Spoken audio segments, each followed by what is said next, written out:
작업자 3명이 숨진 양주 채석장 붕괴 사고와 관련해 합동 현장 검증이 진행됐습니다.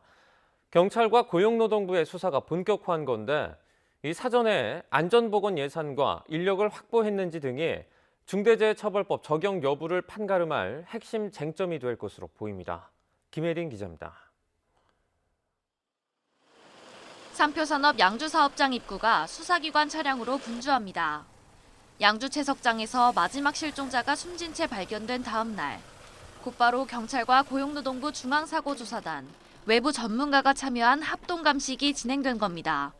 경찰은 감식 결과를 토대로 발파 관계자와 공사 책임자, 현장 감독자 등에 대한 업무상 과실치사 혐의를 들여다보고 있습니다. 이번 사고를 중대재해처벌법 1호 사건으로 보고 있는 고용노동부는 삼표산업 본사에 대한 수사도 본격화할 계획입니다. 이미 양주사업소에 대한 압수수색을 통해 작업계획서, 일지를 확보한 가운데 본사에 대한 압수수색도 검토하고 있는 것으로 알려졌습니다.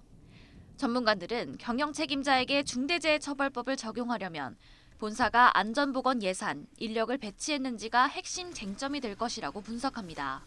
절차를 마련하고 예산을 편성하고 또 안전관리를 위해서는 안전관리자를 배정을 해야 되는데 그런 인력이나 예산을 배정을 하고 이게 집행되는 제대로 점검을 해야 되잖아요. 노동단체는 삼표산업 양주사업소 앞에 모여 경영 책임자를 중대재해처벌법으로 처벌해야 한다고 거듭 촉구했습니다.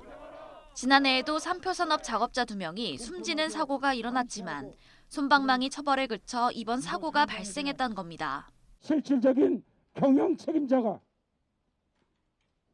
중대재해에 대한 직접적 사고의 책임자입니다. 처벌 대상자입니다.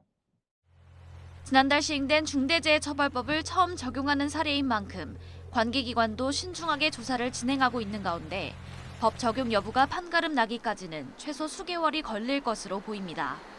YTN 김혜린입니다.